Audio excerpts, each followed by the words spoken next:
NBC Nightly News is next. 6:30, the Blazers. Thanks for watching the area's #1 Saturday Night News. Award-winning coverage named Best Broadcast Website by the Edward R. Murrow Awards. Northwest News, Channel 8, where the news comes first.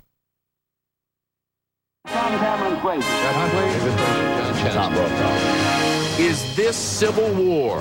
More violence at the end of one of Iraq's bloodiest weeks as leaders scramble to stop the fighting.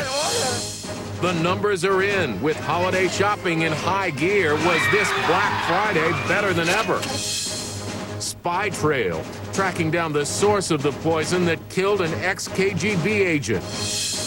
And for the birds, the big business of watching our feathered friends. From NBC News World Headquarters in New York, this is NBC Nightly News with John Siegenthaler. Good evening, everyone. We begin tonight with the war in Iraq and new violence there despite a curfew. An American soldier was killed today, along with at least 24 Iraqis. This has been a bloody week, and the latest attacks have put new pressure on Iraq's leaders to come up with a way to solve their security problems.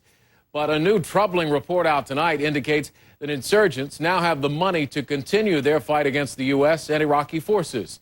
We have two reports tonight, beginning with NBC's Tom Aspel in Baghdad.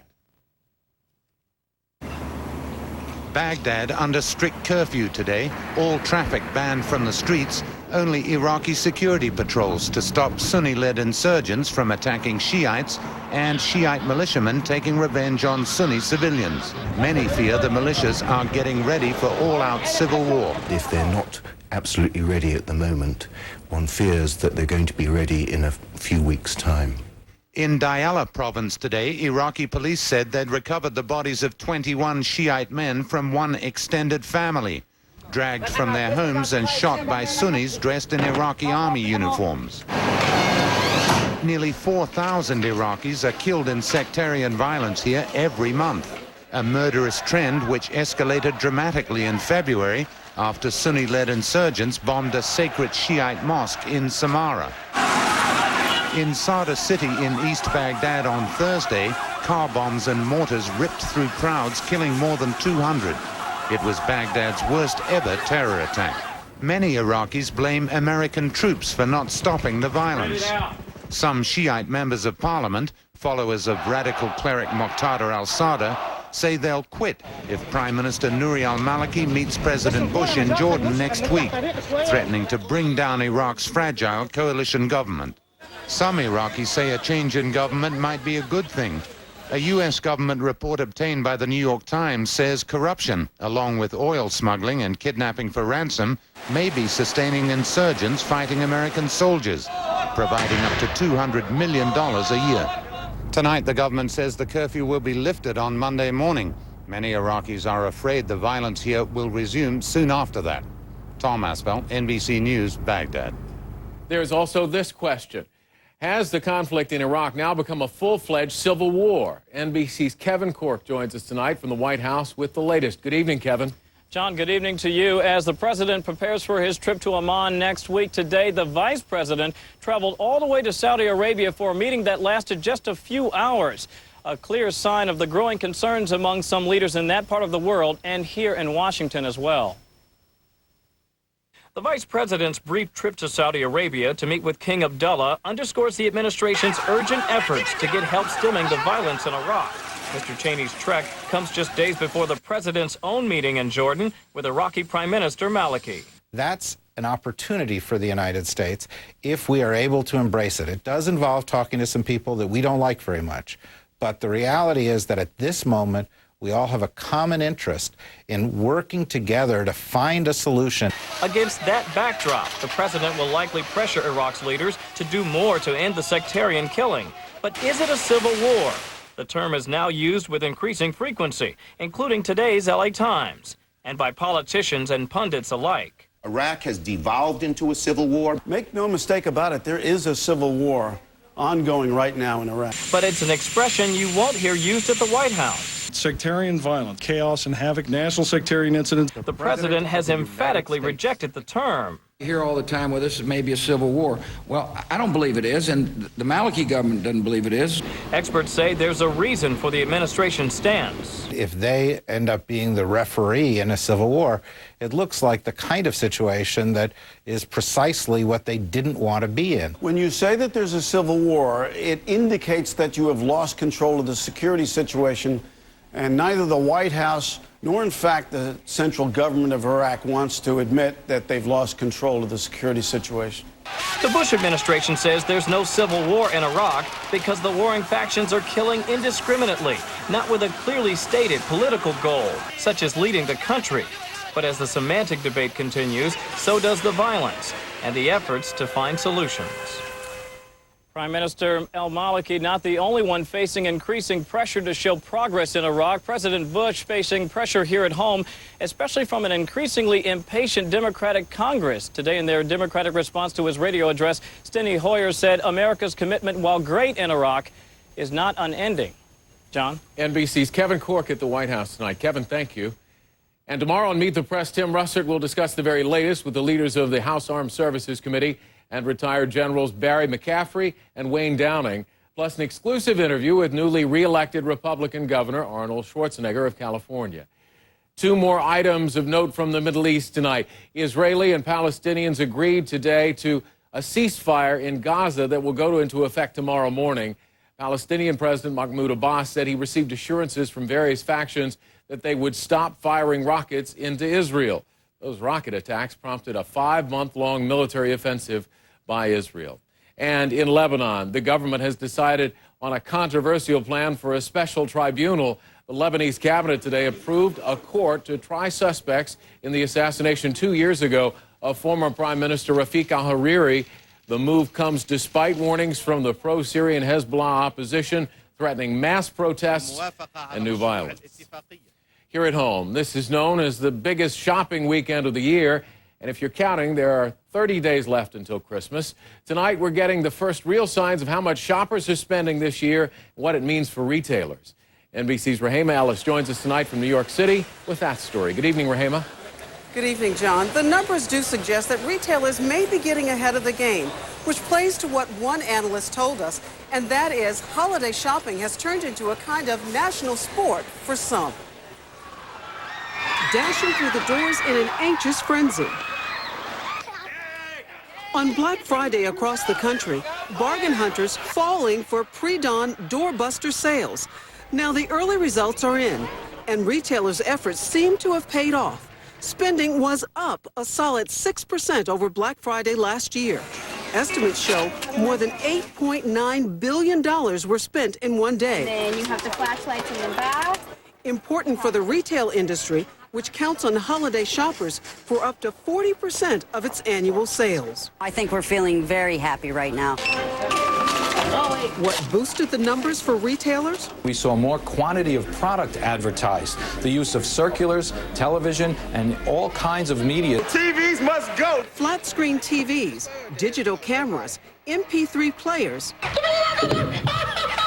and TMX Elmo are hot items. I've made 2 trips to the car already to put bags in the car, yeah. This year, analysts forecast big numbers for online shopping, too. Incentives like sales and free shipping are expected to attract 115 million people to spend $27 billion, a 23% increase from last year.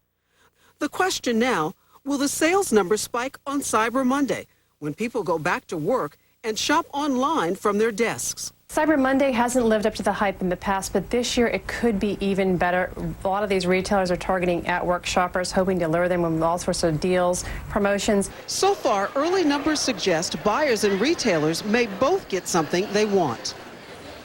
Another hot item, gift cards. Analysts say over 50% of consumers plan on purchasing gift cards this season, which may ensure more people will actually get what they want.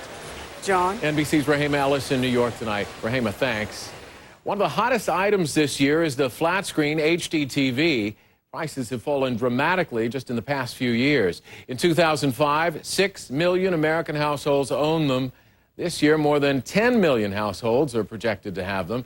So if you're buying a new flat-screen HD TV, what do you need to know? We asked Joe Lazio, a senior analyst for Jupiter Research, for guidance in his own words.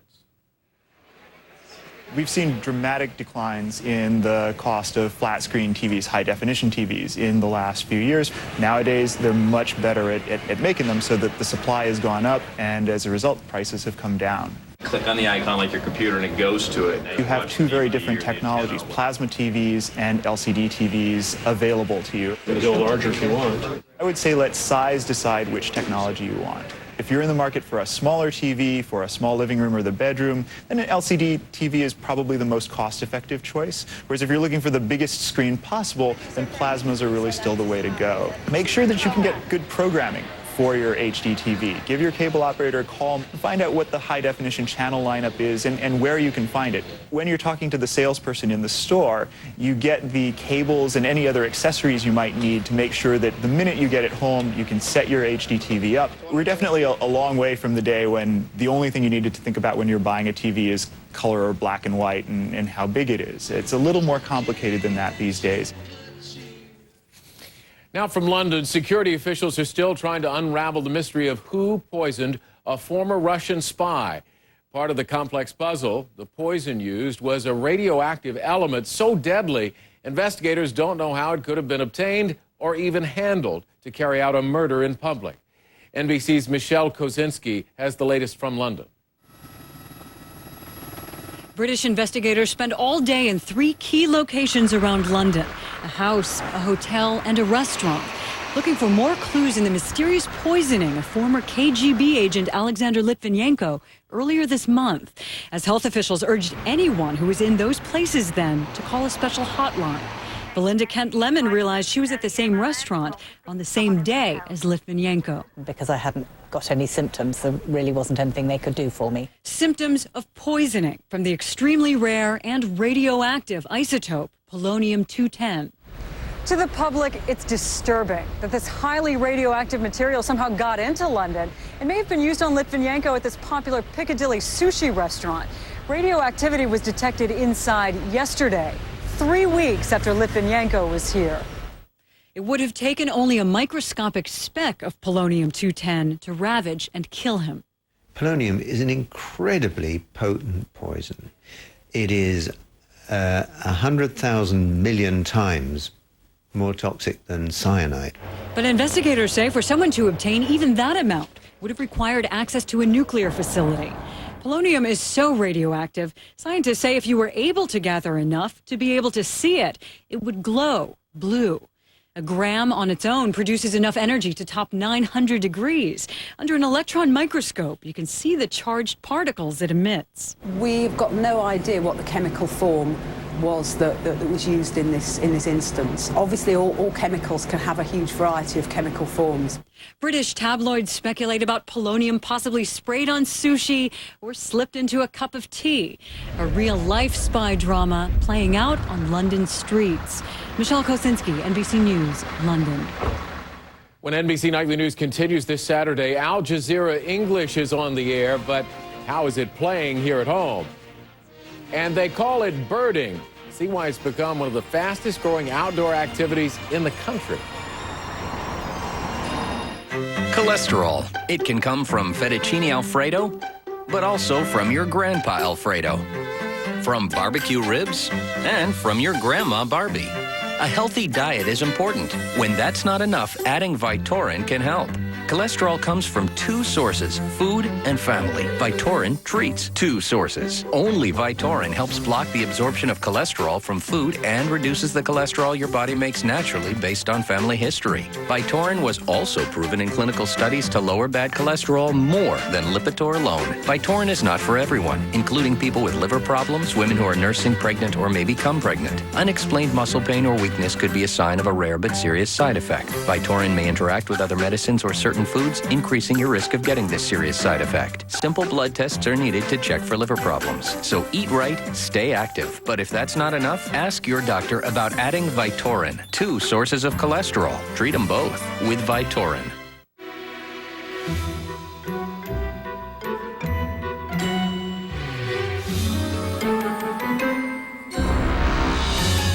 Ask to your doctor about controlled-release formula Ambien CR. Then call today for a 7-day free trial offer. It's the only sleep aid with 2 layers to help treat both types of sleep problems. One dissolves quickly to help you fall asleep fast. The other dissolves slowly to help you stay asleep. Ambien CR is a treatment option you and your doctor can consider along with lifestyle changes and can be taken for as long as your doctor recommends. Until you know how Ambien CR will affect you, you shouldn't drive or operate machinery. Be sure you're able to devote 7 to 8 hours to sleep before being active again. Side effects may include next-day drowsiness, dizziness, and headache. It's non-narcotic. However, like most sleep medicines, it has some risk of dependency. Don't take it with alcohol. A good night's sleep shouldn't be an on-off thing, so call today for your 7-day free trial offer of the latest Ambien, Ambien CR. And don't forget the CR. Want to succeed? Take control. Be a captain of industry.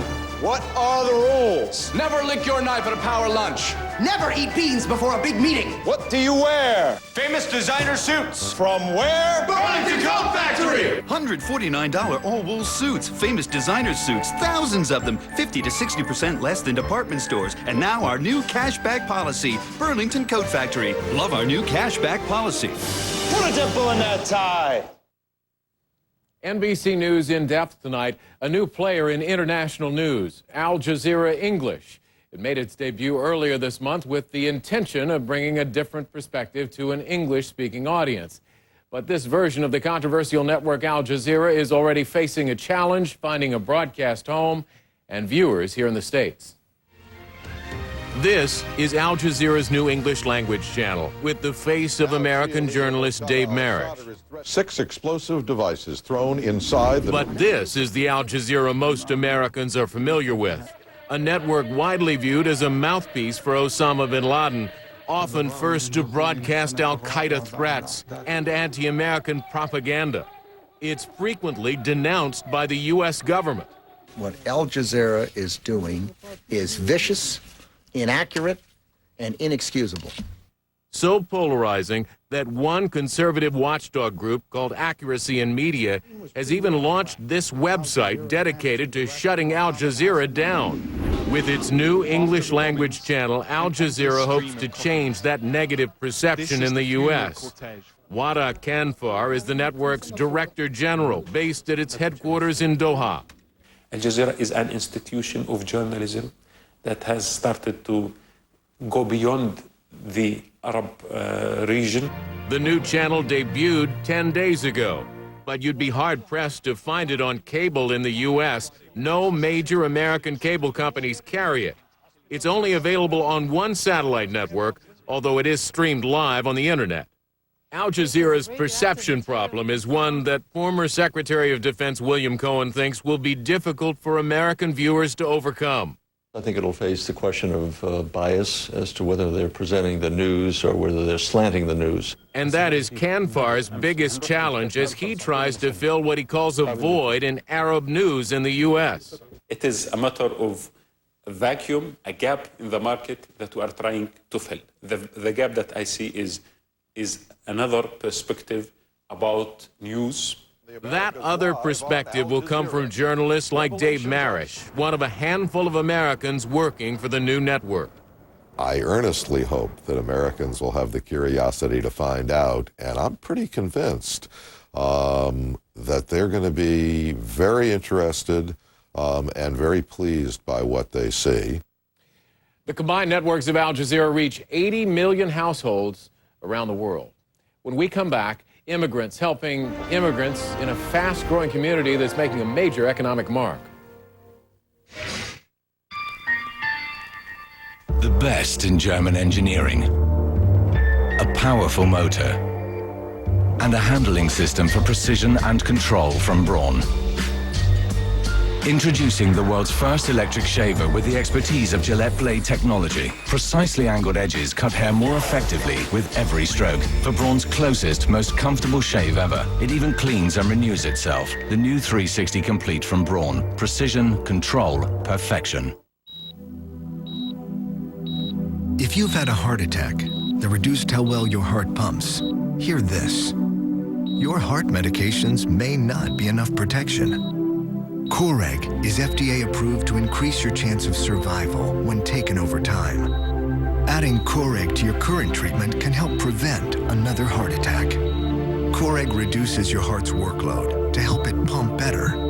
That should be music to your ears. Coreg is not for everyone, including people prone to asthma, certain heart rhythm problems, slow heart rate, or liver problems. Once you start Coreg, you should continue as directed by your doctor.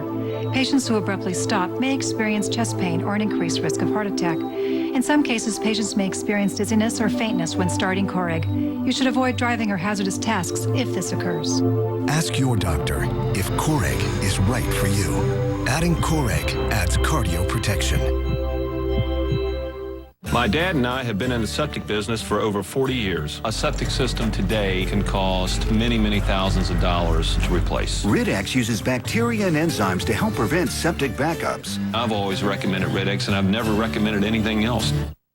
I couldn't quite believe it. One little pill a day helped my heartburn go away. The problem was it came back. It broke through, especially at night. Then I found this, Mylanta Ultimate Strength. It's something new for heartburn, even the kind that breaks through. Mylanta's really fast, and my doctor said I could take it even though I'm on a daily medicine. When heartburn breaks through, try new Mylanta Ultimate Strength. It's the ultimate. We are back with our ongoing series looking at immigration in this country. Who's America? Tonight, a look at how one immigrant community is working together to find economic success and is thriving. Here's NBC's Kevin Tibbles. In this nation of immigrants, each new wave leaves its indelible mark. Today, more than 50% of America's immigrant population is Hispanic, a dynamic economic force. We discovered that the Hispanic community was growing really fast. That's why we decided. Just 3 months ago, Joanne Almanzar and her partners pooled their savings and moved from New Jersey to Denver, where Hispanics now make up 35% of the population. They're wholesale food distributors, Hispanic specialties sold to small family-owned markets whose owners pay in cash and speak Spanish. The money is there to make, and a lot of products. We have a lot of products to sell. New Hispanic businesses like Banderas Unidas are growing at 3 times the national rate. They're very entrepreneurial and start businesses. It's not just the cleaning businesses and the restaurants. It's far more than that now. Last year, advertisers spent more than $3 billion catering to a market expected to pump $1 trillion a year into the economy by the end of the decade. Even the banks have caught on to this growth in Hispanic commerce. Here in Chicago's Little Village neighborhood, there used to be just one bank. Today, there are 8. Mario and his family, who don't want their real names used, came illegally from Mexico a decade ago. And even though they remain undocumented, they were able to buy a home. It's very important for us as Latinos to provide a safe place for our families. It's in our culture. With a steady job, good credit history, and an IRS-issued tax ID number, Mario was able to qualify for a mortgage. In just 4 years, Chicago's Second Federal Savings has loaned more than $90 million to undocumented homebuyers. They take care of their home, they go to the churches, the schools. I mean, it just solidifies the communities. A community that is fast becoming a significant contributor to the American economy. Kevin Tibbles, NBC News, Chicago. We have dramatic pictures tonight of icebergs off the coast of New Zealand. One passenger on a helicopter flight caught this huge iceberg just as it began to split apart. The breakup offered a rare glimpse of the massive underside of the iceberg. It's usually hidden beneath the water. When NBC Nightly News returns this Saturday, birds of a feather, how more and more Americans are turning to bird watching and turning it into a big business.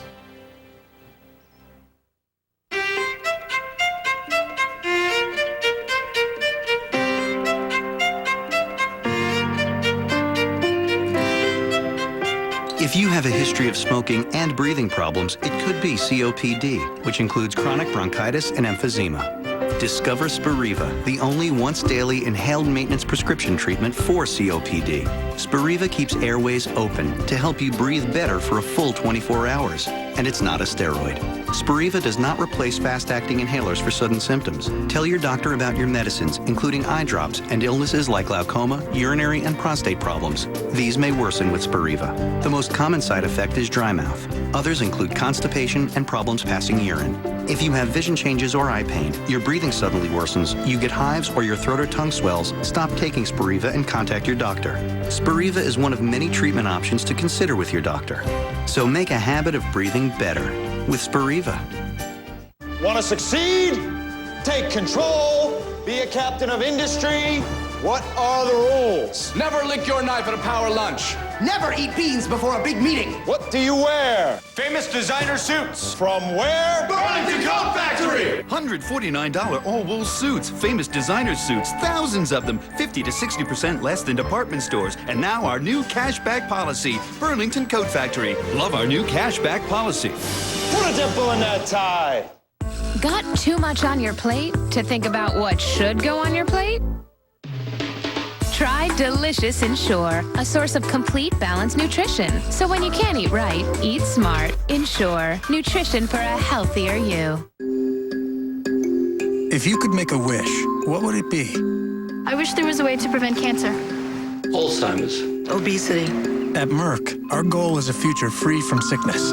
We've already discovered vaccines as well as medicines to help fight diseases like high blood pressure, high cholesterol, and tuberculosis. Now we're working to treat or prevent cancer, Alzheimer's, and obesity. So maybe one day, I wish there was a cure for diabetes. we won't have to wish. Merck, where patients come first. Sunday, exclusive. Last year, he was down in the polls. Now he's been re-elected governor of California. How did he do it? Arnold Schwarzenegger with Tim Russert, only on Meet the Press. A blueprint for terror? NBC Nightly News Monday. Finally tonight, it's not your parents' bird watching. Birding is now big business. A passion for millions hoping to catch a glimpse or snap a picture of something fleeting and rare. Here's CNBC's Jim Goldman. We saw it in the film Winged Migration, a bird's eye view into a world captivating mankind through the ages. A fascination with a life form that does something the rest of us simply can't: fly. These tiny creatures that weigh a few ounces, and they travel halfway around the world every year. And the birding business? Well, it's soaring. The government identifies 46 million Americans as birders, spending more than $40 billion annually on everything from travel and equipment to backyard birdseed. While some birders are famous, Treasury Secretary Hank Paulson, First Lady Laura Bush, even pop music queen Britney Spears, many are just urban baby boomers dying to get out of the office. I love taking pictures of birds doing different things. To me, it's fun. From coast to coast, the beauty of these creatures draws bird lovers to beaches, forests, urban parks like this one, all of them hoping to catch a glimpse of a bird they've never seen before. Look up. I mean, there's birds everywhere. There's red-tailed hawks overhead right now, Cooper's hawks, red-shouldered hawks. Fanatic birders spend big bucks. Stanford University law professor Tom Gray, well, he shelled out $12,000 on photographic equipment alone. Oh, it's a thrill. It's a real thrill. It's a thrill the moment you click the camera because you're pretty sure you got a good one. I can post it on the internet.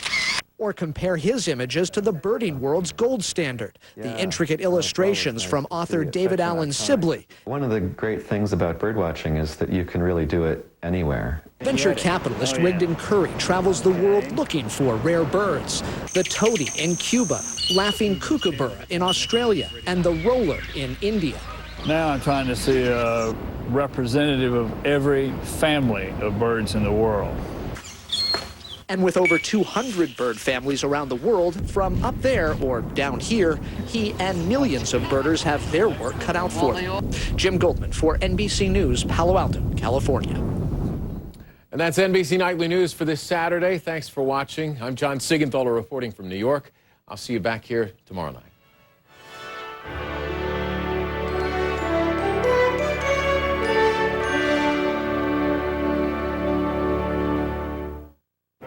NBC News, America's news leader. 2-hour Dateline Saturday. Please, my wife had an accident. A wife found dead at the bottom of the stairs. A husband with a secret sexual past charged with her murder. A real-life mystery with a jaw-dropping twist. A Dateline Court TV exclusive. Tonight, 8/7 Central on NBC. Keith Olbermann, topical and bitingly hilarious. Hipper than the evening news. It's a hard act to copy. Countdown with Keith Olbermann. Weeknights only on MSNBC. You may get cancer, but I doubt you'll get the truth from cigarette companies. They keep saying you can't get hooked on cigarettes, even though many smokers who lose their vocal cords can't quit. I'm Janet Sack.